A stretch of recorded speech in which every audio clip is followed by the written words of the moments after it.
اور خوبصورت باتیں ارشاد فرمائی ہیں۔ اللہ تبارک و تعالیٰ سورہ انبیاء کی آیت 16-17 میں ارشاد فرماتے ہیں، اور ہم نے پیدا کیا آسمان اور زمین کو اور جو کچھ ان دونوں کے درمیان ہے، کھیلتے ہوئے یعنی بے مقصد پیدا نہیں کیا۔ اگر ہم چاہتے کہ ہم بنائیں کوئی کھیل تماشا تو یقیناً ہم بنا لیتے اسے اپنے پاس سے، اگر ہم ہوتے ایسا کرنے والے۔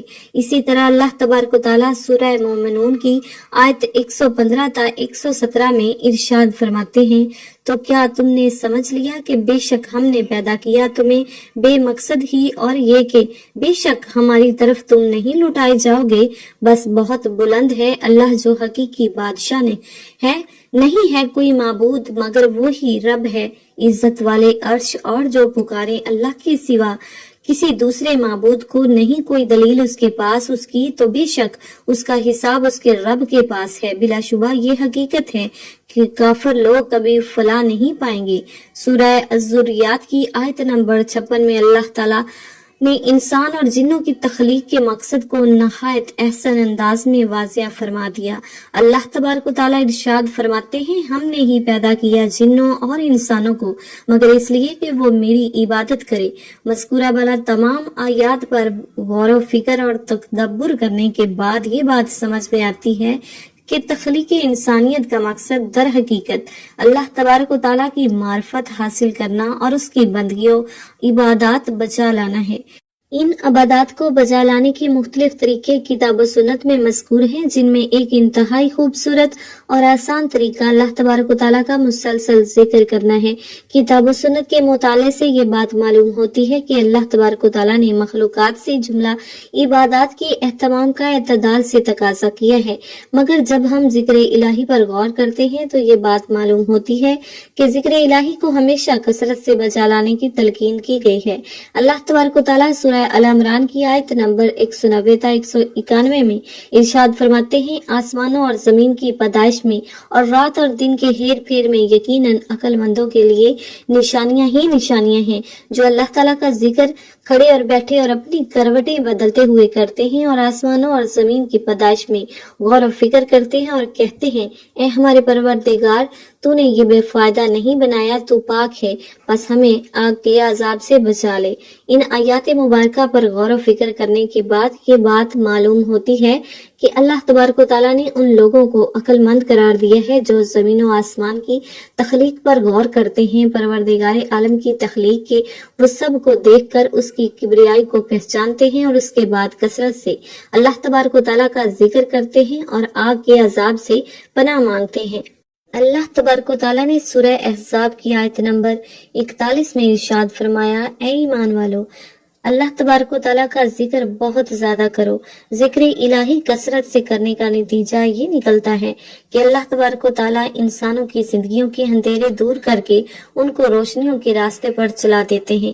چنانچہ سورہ احزاب کی آیت 41 سے 43 میں ارشاد ہوا، اے ایمان والو، اللہ تعالیٰ کا ذکر بہت زیادہ کرو اور صبح و شام اس کی پاکیزگی بیان کرو۔ وہی ہے جو تم پر اپنی رحمتیں بھیجتا ہے، اور اس کے فرشتے ہمارے لیے دعائے رحمت کرتے ہیں تاکہ وہ تمہیں اندھیروں سے اجالے کی طرف لے جائیں، اور اللہ تبارک و تعالیٰ مومنوں پر بہت ہی مہربان ہے۔ اللہ تبارک و تعالیٰ نے ذکر الہی کے فوائد بتلاتے ہوئے یہ بات بھی ارشاد فرمائی کہ جب کوئی شخص اللہ تبارک و تعالیٰ کا ذکر کرتا ہے تو اللہ تبارک و تعالیٰ بھی اس کا ذکر کرتے ہیں۔ چنانچہ اللہ تبارک و تعالیٰ سورہ بقرہ کی آیت نمبر 152 میں ارشاد فرماتے ہیں، تم میرا ذکر کرو، میں بھی تمہیں یاد کروں گا، میرا شکر گزاری کرو اور ناشکری سے بچو۔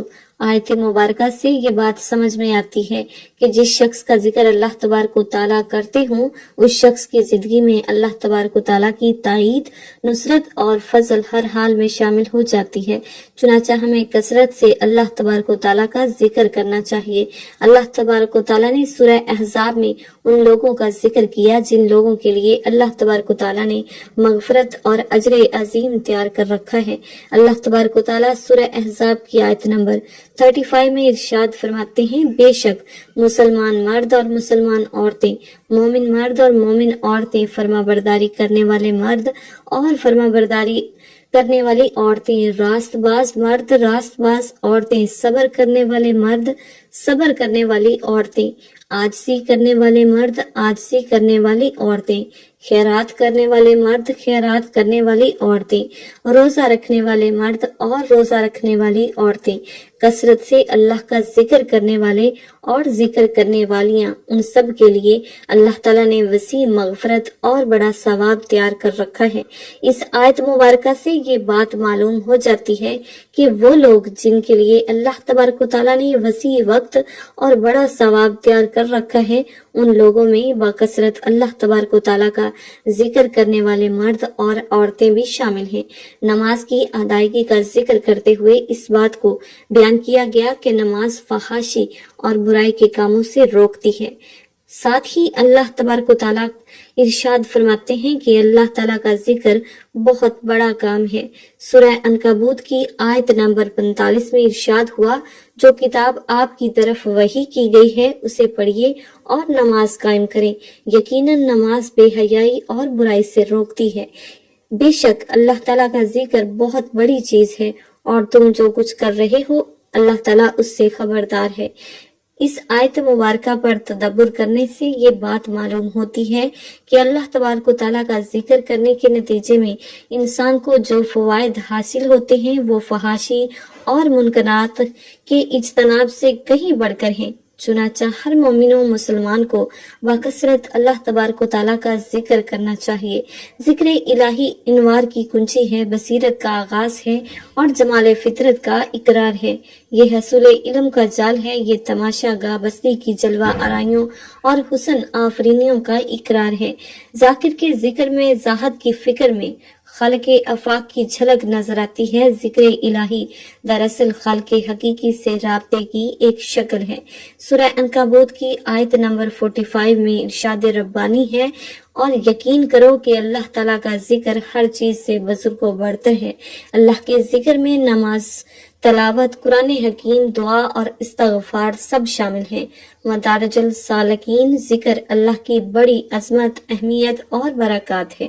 ذکر اللہ سے اللہ کا قرب نصیب ہوتا ہے اور انسان کی روحانی ترقی ہوتی ہے۔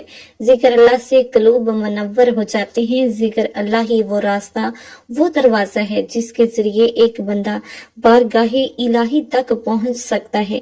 حضرت ابو ہریرہ رضی اللہ تعالیٰ عنہ اور حضرت ابو سعید خدری رضی اللہ تعالیٰ عنہ سے روایت ہے کہ رسول اللہ صلی اللہ علیہ وآلہ وسلم نے فرمایا، جب بھی اور جہاں بھی کچھ بندگان خدا اللہ کا ذکر کرتے ہیں تو لازمی طور پر فرشتے ہر طرف سے ان کے گرد جمع ہو جاتے ہیں اور ان کو گھیر لیتے ہیں، اور رحمت الہی ان پر چھا جاتی ہے اور ان کو اپنے سائے میں لے لیتی ہے اور ان پر سکینہ کی کیفیت نازل ہوتی ہے، اور اللہ تعالیٰ اپنے مقربین فرشتوں میں ان کا ذکر کرتے ہیں۔ حضرت ابو ہریرہ رضی اللہ تعالیٰ عنہ روایت کرتے ہیں کہ رسول اللہ صلی اللہ علیہ وآلہ وسلم نے فرمایا، اللہ تعالیٰ کا ارشاد ہے، جس وقت بندہ میرا ذکر کرتا ہے اور میری یاد میں اس کے ہونٹ حرکت کرتے ہیں تو اس وقت میں اپنے اس بندے کے ساتھ ہوتا ہوں۔ اللہ تعالیٰ ارشاد فرماتے ہیں، بے شک اللہ کا ذکر بہت بڑی چیز ہے۔ حضرت ابو ہریرہ رضی اللہ تعالیٰ عنہ سے روایت ہے کہ نبی کریم صلی اللہ علیہ وآلہ وسلم نے ارشاد فرمایا، اللہ تعالیٰ فرماتے ہیں کہ میں اپنے بندے کے یعنی میرا بندہ میرے بارے میں جیسا گمان رکھتا ہے میں اس کے ساتھ ویسا ہی کرتا ہوں، گمان کے ساتھ ہوں، اور جب بھی وہ مجھے یاد کرتا ہے تو میں اس کے ساتھ ہوتا ہوں، بس جب وہ مجھے اپنے دل میں یاد کرتا ہے تو میں بھی اسے اپنے دل میں یاد کرتا ہوں، اور جب وہ مجھے مجلس میں یاد کرتا ہے تو میں اسے اس سے بہتر فرشتوں کی مجلس میں یاد کرتا ہوں۔ اگر وہ میرے پاس ایک بالشت آتا ہے تو میں اس کے پاس ایک ہاتھ آتا ہوں، اور اگر وہ ایک ہاتھ آتا ہے تو میں اس کے پاس ایک گز آتا ہوں، اگر وہ میرے پاس چل کر آتا ہے تو میں اس کے پاس دوڑ کر آتا ہوں۔ حضرت ابو درداء رضی اللہ تعالیٰ عنہ سے روایت ہے کہ رسول اللہ صلی اللہ علیہ وآلہ وسلم نے فرمایا، کیا تم کو وہ عمل بتاؤں جو تمہارے سارے اعمال میں بہتر اور تمہارے مالک کی نگاہ میں پاکیزہ تر ہے؟ وہ تمہارے درجوں کو دوسرے تمام اعمال سے زیادہ بلند کرنے والا ہے اور اللہ تعالیٰ کی راہ میں سونا اور چاندی خرچ کرنے سے بھی زیادہ بہتر ہے، اور اس جہاد سے بھی زیادہ تمہارے لیے اس میں خیر ہے جس میں تم اپنے دشمنوں اور خدا کے دشمنوں کو موت کے گھاٹ اتارو، وہ تمہیں ذبح کرے اور شہید کرے۔ صحابہ کرام رضی اللہ تعالی عنہم نے عرض کیا، ہاں یا رسول اللہ صلی اللہ علیہ وآلہ وسلم، ایسا قیمتی عمل ضرور بتائیے۔ آپ صلی اللہ علیہ وآلہ وسلم نے فرمایا، وہ اللہ کا ذکر ہے۔ ابن ماجہ میں لکھا ہے کہ حضرت ابن کعب رضی اللہ تعالی عنہ رات کو آپ صلی اللہ علیہ وآلہ وسلم کے آستان اقدس پر پہرا دیتے تھے۔ وہ بیان کرتے ہیں کہ آپ کی تسبیح اور تحلیل کی آواز سنتے سنتے میں تھک جاتا تھا اور مجھے نیند آ جاتی تھی۔ علامہ شبلی نعمانی رحمت اللہ علیہ اور علامہ سید سلمان ندوی رحمت اللہ علیہ سیرت النبی جلد نمبر 100 صفحہ نمبر 158 میں بیٹھے چلتے پھرتے کھاتے پیتے سوتے جاگتے وضو کرتے نئے کپڑے پہنتے سوار ہوتے سفر میں جاتے واپس آتے گھر میں داخل ہوتے مسجد میں قدم رکھتے غرض ہر حالت میں دل و جان ذکر الہی میں مصروف رہتے۔ آپ سواری پر بیٹھتے نفل ادا فرماتے، سواری کا جانور جدھر چل رہا ہے آپ ادھر ہی چہرہ مبارک کی نماز کی نیت فرما لیتے، اس کی پرواہ نہیں فرماتے کہ قبلہ کی طرف رخ مبارک ہے یا نہیں۔ آپ صلی اللہ علیہ وآلہ وسلم میدان جنگ میں بھی یاد الہی سے غافل نہیں تھے۔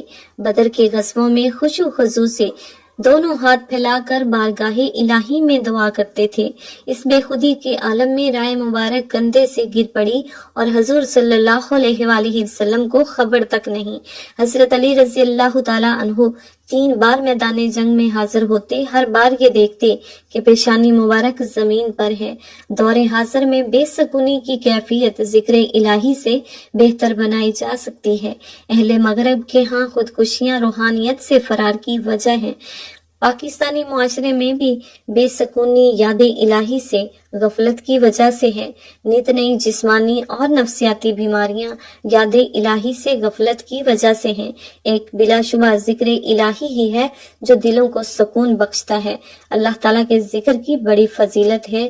جو افراد ذکر الہی میں رطب اللسان ہوتے ہیں وہی اللہ تعالیٰ کے نزدیک سب سے محبوب ہیں۔ آپ صلی اللہ علیہ وآلہ وسلم نے فرمایا کہ اللہ تعالیٰ کا ذکر کرنے والے ہی نیکیوں میں سب سے سبقت کرنے والے ہیں۔ یہی نہیں بلکہ یہ اعلیٰ کلمہ اللہ کے لیے جہاد میں لڑنے اور اللہ کے راستے میں سونا اور چاندی کے قرض کرنے سے بھی بہتر ہے۔ نیز اللہ رب العالمین کے نزدیک سب سے پاکیزہ اور درجات کے بلند کرنے کا ذریعہ ہے۔ اللہ تعالی ہمیں تسبیح تحلیل اور ذکر و اذکار میں مشغول رہنے کی توفیق عطا فرمائے، آمین۔ ناظرین، اب ہم جان لیتے ہیں کہ آپ نے اللہ تعالیٰ کا وہ کون سا نام پڑھنا ہے، کیسے پڑھنا ہے۔ تو ناظرین، جب آپ رات کو سونے کے لیے بستر پر جائیں تو کوشش کرنی ہے آپ نے اپنے کسی بھی مقصد کے لیے، کسی بھی حاجت کے لیے، کسی بھی مشکل یا پریشانی سے نکلنے کے لیے، خاص طور پر اپنے حق میں فیصلے کے لیے، اپنی خواہشات کی تکمیل کے لیے، اپنے مقاصد کو حاصل کرنے کے لیے اور راستے سے ہر رکاوٹ فوراً دور کرنے کے لیے کوئی بھی ارادہ دل میں کرنا ہے، خواہ وہ اپنی خواہشات کو پورا کرنے کا ہو یا کوئی ناممکن کام کو ممکن کر دینے کے حوالے سے آپ کی حاجت ہو۔ آپ نے اس کی نیت کرنی ہے اور اس کے بعد بہتر ہے کہ آپ باوضو حالت میں بستر پر لیٹیں، کیونکہ یہ ایک سنتی طریقہ ہے اور اس سے ثواب بھی ملتا ہے۔ تو باوضو حالت میں جب بھی بستر پر جائیں تو یہ بہت ہی مختصراً اور آسان سا وظیفہ آپ نے پڑھنا ہے۔ اللہ تعالیٰ کا بہت ہی بابرکت نام ہے، اس کا ورد کرنا ہے، لیکن اس سے پہلے آپ نے درود پاک پڑھنا ہے۔ ایک بار ثواب کی نیت سے میرے ساتھ بھی پڑھ لیجئے۔ اللہم صلی علی محمد وعلی آل محمد کما صلیت علی ابراہیم وعلی آل ابراہیم انک حمید مجید۔ اللہم بارک علی محمد وعلی آل محمد کما بارکت علی ابراہیم وعلی آل ابراہیم انک حمید مجید۔ درود پاک پڑھنے کے بعد آپ نے سب سے پہلے اپنے خاص مقصد کی نیت کرنی ہے، اور جب جب آپ نیت کر لیں تو فوری طور پر آپ نے اعوذ باللہ من الشیطان الرجیم اور بسم اللہ الرحمن الرحیم پڑھ کر وظیفے کا آغاز کرنا ہے اور اللہ تعالیٰ کی مبارک نام یا حی یا قیوم کو پڑھنا ہے۔ آپ نے اللہ تعالیٰ کے اس مبارک نام یا حی یا قیوم کو ملا کر پڑھنا ہے تو 1 شمار ہوگا۔ اسی طرح آپ نے اس کو صرف اور صرف 21 بار پڑھنا ہے۔ جب آپ 21 مرتبہ اللہ تعالیٰ کے اس مبارک نام کو پڑھ لیں تو اس کے بعد آپ نے سورہ کوثر صرف 3 بار پڑھنی ہے۔ اللہ تعالیٰ کے نام کا ذکر کرنے کے بعد آپ نے استغفار لازمی کرنا ہے، کیونکہ استغفار پڑھنا انسان کو اللہ کے قریب کرتا ہے، اور کہا جاتا ہے کہ اللہ اپنی مدد سے اپنے بندے کی پریشانیوں کو دور کرتے ہیں۔ اور اول اور آخر درود پاک پڑھ کر اللہ تعالیٰ کے اس مبارک نام کو پڑھنے کا معمول بنا لیں۔ انشاءاللہ فیصلہ آپ کے حق میں ہوگا، جیسا آپ چاہیں گے ویسا ہوگا۔ نبی پاک صلی اللہ علیہ وآلہ وسلم نے فرمایا، اللہ تعالیٰ کے اس مبارک نام کو رات کو بستر پر سوتے وقت پڑھنے سے صبح اٹھتے ہی اللہ تعالیٰ انسان کی ہر خواہش پوری کر دیتا ہے، اس کی ہر جائز حاجت کو پورا فرمائے گا۔ انشاءاللہ اس کی خواہشات پر ان کا حکم فرما دیا جائے گا اور اس کی مشکلات ختم کر دی جائیں گی، اس کے لیے آسانیاں پیدا کر دی جائیں گی اور اس کے تمام مسائل حل کر دیے جائیں گے۔ جو اس کے دل کی منشا ہوگی وہ پوری ہو جائے گی۔ میری اللہ تعالیٰ سے دعا ہے کہ میرا سنانا اور آپ کا سننا اپنی پاک بارگاہ الہی میں قبول و منظور فرمائے۔ اللہ تبارک و تعالیٰ سے دعا ہے کہ اللہ تبارک و تعالیٰ تمام امت مسلمہ پر رحم کرے، کرم کرے اور اپنا فضل کرے، اور اللہ تبارک و تعالیٰ ہمارے تمام صغیرہ کبیرہ گناہوں کو معاف فرما کر اللہ تعالیٰ ہماری مغفرت فرمائے اور ہمیں نیکی کے راستے پر چلنے کی توفیق عطا فرمائے۔ آمین یا رب العالمین۔